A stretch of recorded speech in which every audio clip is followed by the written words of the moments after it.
welcome to Aspire to Wellbeing with Yoga. My name's Alli, and today's video is going to improve your desk posture with yoga. So the 5 poses I'm going to take you through today are going to be focused around strengthening the postural muscles to help with your desk posture, to help counteract the effects of your desk posture. I have done a video that is more flexibility based that you can do at your office chair, and I'll pop the link to that one down below. But it's important not just to stretch those muscles, but to also strengthen the postural muscles. Doing a combination of both is ideal. So please subscribe and hit the notification bell if you haven't already. This really helps to support me in providing free yoga content to everybody out there on a weekly basis. And let's just jump straight in.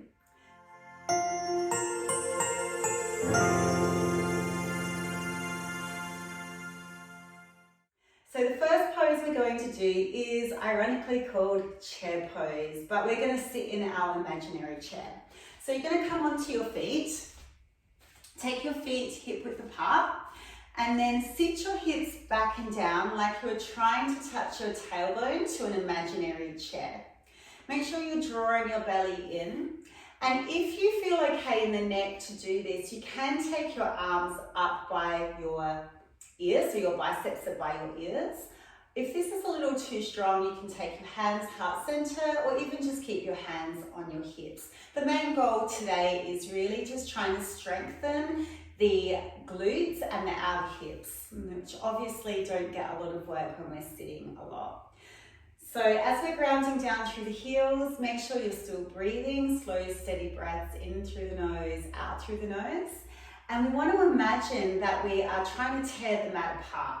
So we're grounding down through our heels and we're trying to pull apart the mat, and that'll really light up the sides of your legs and the outer hips.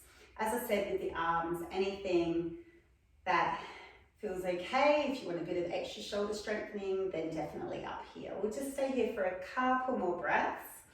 Of course, you're always welcome to hold all of these poses for a little longer. And if they're too strong, you'll feel free to hold them for a little less time and build your way up to it. We'll take another inhale, stay for the exhale, then inhale and rise. The next one we're going to take is Warrior 2. So we want to take our feet as wide as our outstretched hands. So the wrist and the ankles would make a plumb line. Turn the front toe out to the side and the back heel back. So the front toe is out to the side, the back toe is pointing in on a 45 degrees. And then we're going to bend into this front knee.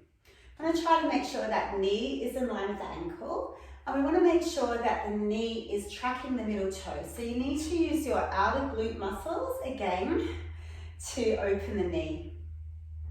We want to push down into the outer edge of that back foot and really pull up through the inner thigh. So you're going to get a nice opening through the inner thigh and groin area as well as some strengthening through the outer glutes.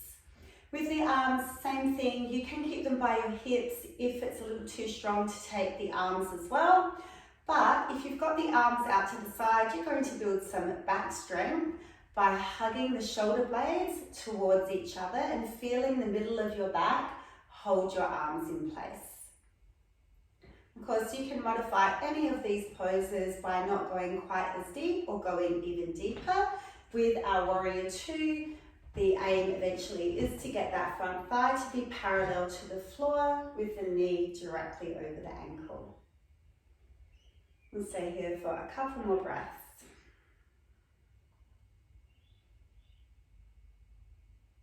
And then next time you inhale, we're just going to turn that foot in, the other foot out, bend the front knee. Once again, make sure it's tracking the middle toe, using the outer glutes to keep it there. This leg is straight and pulled up. The outer seam of the back foot like a knife into the mat, and then come down as low as you can.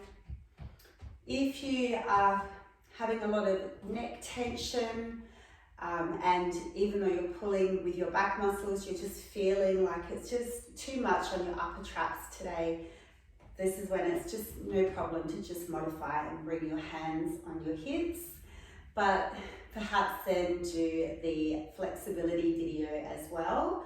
And I also do have another video in my library. I'll pop the link to this one down below as well, which is focused on neck and shoulder stretches, just the neck and shoulders, which is really helpful for desk workers as well, and improving your posture. So perhaps do those, because eventually it would be nice to build a bit more strength through that mid-back as well. And that's going to help your posture dramatically. And the next inhale, we're going to rise up, walk the feet in. The next one we're going to take is our open eagle. So we're going to stand on the right foot. I'll be your mirror. If you need a desk or a chair here for balance, that's okay. Take it if you need it. We're going to cross the ankle over the knee, open the knee to the side, flex this foot, and then we're going to sit the hips back and down. Once again, like chair pose, where we were trying to sit into a seat. And then you can bring your hands to heart center, or you can keep them on your hips. Or you can even take a little eagle wrap of the arms to stretch your mid-back. So if you do have hold of a chair or a table for your balance on this one, just try to only lightly touch it, just as much as you need, because the more that you're balancing with that prop, the less work you're going to be doing with your stabilizers or your outer glutes. And the whole point of this pose is to try to strengthen this muscle here that we don't use a lot when we're sitting down all day. And if you can hold it longer, please feel free to do that. Inhale to rise, and we'll take that to the other side. So we want to stand tall on that left foot. Rotate the knee out to the side using your outer glute. Flex the foot to protect your knee. Cross it above the knee. And then sit back as you sit down. All right, if you don't sit back, it's going to be really hard to bend into this front knee. And then once again, your choice with your arm position. If you're doing the eagle wrap, you can take it with the other elbow on top. You'll get a slightly different stretch through the mid-back.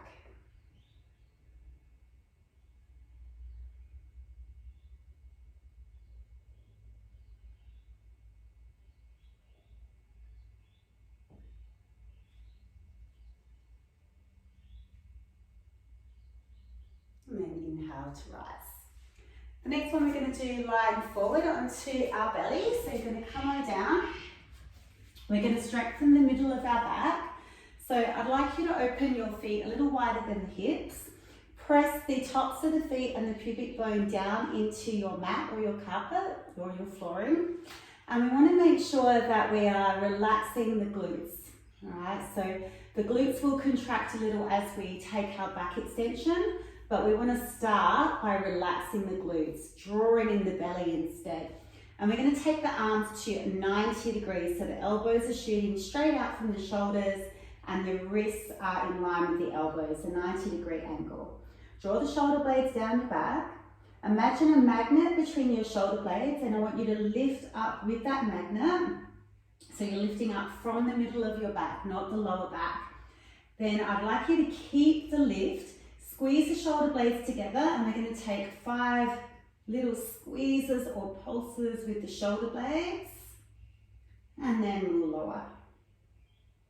Let's do that 2 more times. So we're going to inhale to lift, exhale, 5 little pulses, feeling the back muscles engage, and controlling the lower. We'll do it 1 more time just for the purposes of this video. But as you get to know these exercises, you can absolutely increase the duration or the number of repetitions.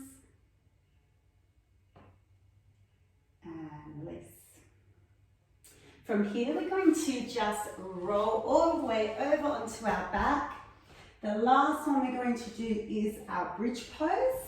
So bridge pose is going to strengthen your whole posterior chain, the whole back side of your body, including your hamstrings, your glutes and your lower back. We're going to bring the heels about hip width apart and bring them in nice and close to you. Try to keep the knees parallel, don't let them splay out to the side or roll in. And then we're going to tuck the tailbone under, squeeze the glutes, press through the heels and peel our spine up one vertebrae at a time. Now when we get to the top, it's really important that we don't want to let the lower back arch, because that's going to feel quite horrible in your lower back and my glutes are not doing anything. I need to try to tuck the tail between my legs, squeeze the bum, and then from here, I can roll onto my shoulders and bind my hands into a fist and then press my arms down. And then I'll get the added benefit of strengthening the back side of my body, the posterior chain, at the same time getting a nice opening through the front of the body. So this really is one of the best poses you could do if you sit at a desk all day. If you only can do one, this one kind of does it all in one posture.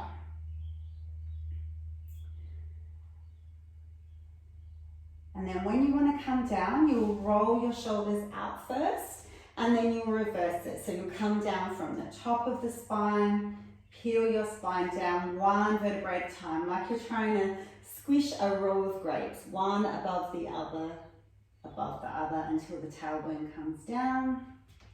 And then just give the knees a little rock side to side. So there you have it, short and sweet, but I'm certain that if you practice these yoga poses regularly, you will improve your desk posture. So just a reminder that I have links down below to 2 other really helpful videos for people that sit at desks all day, and that is the one that improves desk posture using yoga, which is flexibility based. And then I also have another video that focuses on just releasing shoulder, neck and upper back tension from using a computer and sitting at a desk all day. I'd really love to know how you find these videos, whether you find them helpful, whether you're getting results from them. Please let me know in the comments down below, and I hope to see you in one of my classes soon. Have a great day.